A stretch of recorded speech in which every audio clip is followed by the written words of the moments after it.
When my son turned 13 years old, and this is several years ago, my wife and I decided that it was time to have the talk with him. Now, I'm not sure that any parent looks forward to that conversation, the talk. In fact, even though we knew that conversation needed to occur, my wife and I were just terrified. So, after some discussion, and with great trepidation, I agreed that I would sit down with our son Sean and have the talk. Well, as luck would have it, that very next weekend I found myself home alone with Sean, and I thought, Jeff, you can do this. So I called him in. Sean, come on in. Come on in for a minute. Why don't you sit down here with me? There's something that you and I need to talk about that's pretty important. The blood immediately drained from his face, and I could tell he knew where this was going. But I forged ahead. Son, when two people meet each other and form a loving relationship and decide they want to spend the rest of their lives together, they may decide to buy a home of their own and maybe to grow grass on that property. Well, son, your mom and I agree that you're old enough now to learn. You can do this, Jeff. You're old enough now to learn about proper lawn maintenance.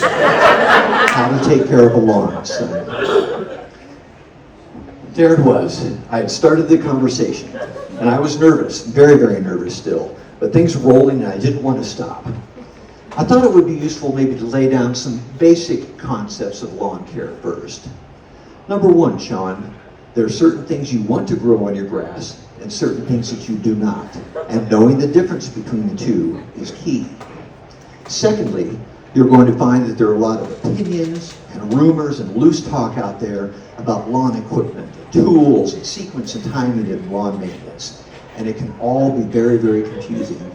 But that's why we're talking today. I thought it would be useful to maybe lay things out in a clear, logical order for Sean. It all begins in early spring, son, when you learn to grow and mow your grass to prepare it for summertime. But spring is a time of hope. Hope for the season ahead. Hope for soft, soaking rains. Hope for gentle, warm breezes and sunny, sunny days. But then, son, this is a life lesson that every modern urban farmer must learn. Then, out of nowhere, Mother Nature comes barreling in like a 4-year-old hopped up on Twizzlers and grape Kool-Aid, and she is going to wreak some havoc, bringing torrential rains, hurricane-force winds that blow that rain sideways, and tearing off bark of trees and tree limbs, and generally mucking up all of your hard work. I paused for a moment to let Sean absorb that, but I continued on. But the seasons change, son, and when spring is moving into summertime, it's important to recognize the modern urban farmer faced their greatest challenge yet: how to fertilize your grass. I assured Sean that it takes many years to master the fine art of fertilization.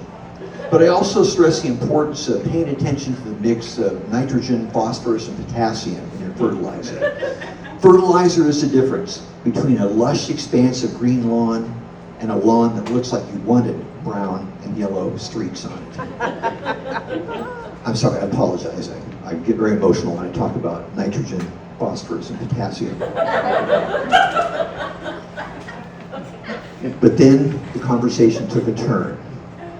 Now, the homeowner has to learn how to fertilize, and it's time for a deep dive. I assured Sean that it's going to take many years to learn this, and he seemed to be receptive to that.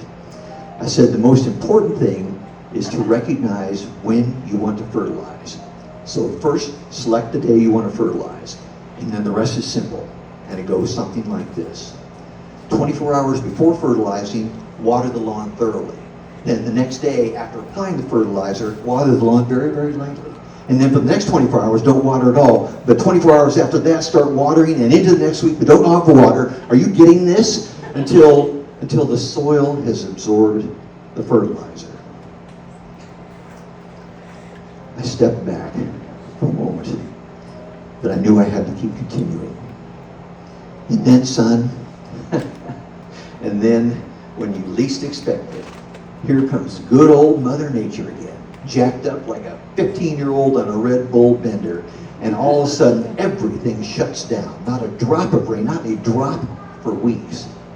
And son, the only thing you have to protect your lawn from that searing summer heat is a garden hose, a sprinkler, and a prayer. Now at that point, I finally opened my eyes for the first time, just to see how Sean had been taking all this in. And I reminded him that his mother and I want him to be comfortable to come to either one of us if he should have any questions. So I asked him, do you have any questions for me, Sean? No, Dad. I thought you were going to make me start doing my own laundry. Can I just go, please? Yes, absolutely. That was enough for now. I knew that. But I knew there were more difficult conversations to come. How to mow diagonal stripes on your lawn. Sprinkler philosophy and the zen of soil sampling. Handling peer pressure and jealousy from neighbors. Well, we'd address those when they happened. Like generations before us, we are preparing the new breed of modern urban farmers, helping them understand that there is no controlling that which cannot be controlled, helping them recognize that Mother Nature does not bargain or negotiate, and that a beautiful, well-maintained lawn is its own reward. Well, later that night, my wife asked me how the conversation had gone. And I shared some of the topics we have discussed, some of the advice that I had offered him. And I told her that it made me very proud that a torch had been passed, and that maybe Sean not only learned something about lawn care, but maybe he learned something about his old dad as well. And that made it all worthwhile. You've been wonderful listeners today. I know we all appreciate that. I do have to excuse myself, and I apologize. It's Saturday, and I need to go rotate the tires of my lawnmower.